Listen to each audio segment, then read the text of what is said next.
Hi, I'm Chad with Move Forward Guitar. In this lesson, I'm going to teach you one of the most popular chord progressions in popular music. So this progression I'm going to show you is what's called a 1-5-6-4. So no matter what key you play in, you'd play the 1 chord, the 5 chord, the 6 chord, and the 4 chord, and then repeat it. And this progression can be found in countless popular songs. And if you watch the video that the Axis of Awesome did, it's a video called the 4 Chord Song video.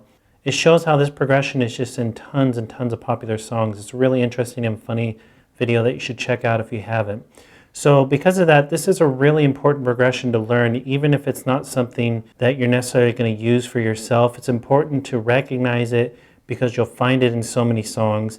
And you might end up writing it without even realizing it. You might write a song that uses this progression without realizing it if you don't understand it. So it's good to understand the progression, get the sound in your head, then you can decide whether it's something you want to use or not. And even if you don't use it, like I said, you're going to find it in so many songs it's worth understanding and getting down.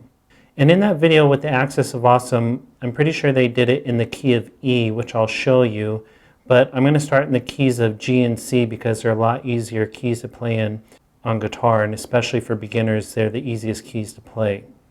So if you're going to play those chords, that progression in the key of G, the chords would be G for the 1 chord. The next chord would be D, which is the 5 chord. Next chord would be E minor, which is the 6 chord. And next chord would be C, which is the 4 chord. So in the key of G, it would sound something like this.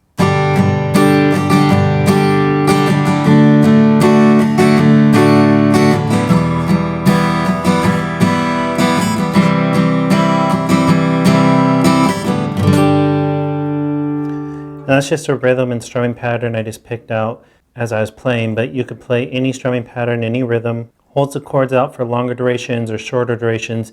That doesn't matter. It'd still be a 1-5-6-4. And you could also use different voicings or extensions. For example, you could use a G major 6 for the 1 chord. You could use a D sus4 for the 5 chord and E minor 7 for the 6, C add 9 for the 4. It doesn't matter. It'd still be a 1-5-6-4. And then in the key of C, the basic chords would be C major for the 1. The 5 chord would be G major. The next chord, which is the 6th chord, would be A minor. And then the 4 chord, which is the last one, would be F major. And those are just the basic chords in C, but again, you could play different extensions of those chords or different voicings. It doesn't matter. Those are the basic chords that would make the 1-5-6-4 in the key of C.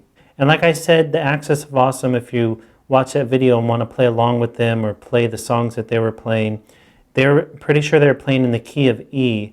And the key of E is a pretty difficult key to play in as a beginner. You have to know bar chords pretty much. So if you are still a beginner, don't know bar chords, and you want to play along with them, you could play it using the chords in the key of C. All those chords is C, G, A minor, and F, but capoed on the 4th fret. So if you capoed on the 4th fret,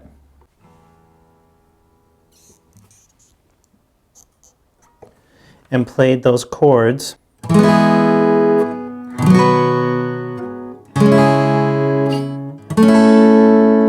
you'd actually be playing those in the key of E, so you could play right along with them and use those simpler chord shapes.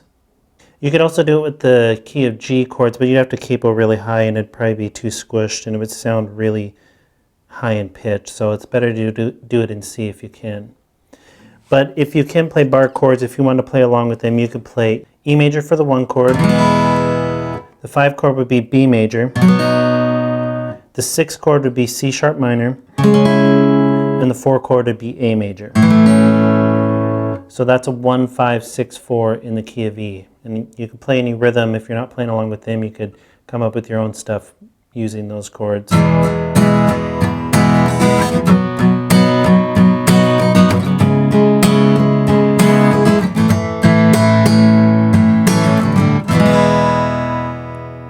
So that's a 1-5-6-4, a really popular chord progression that you'll find in countless songs.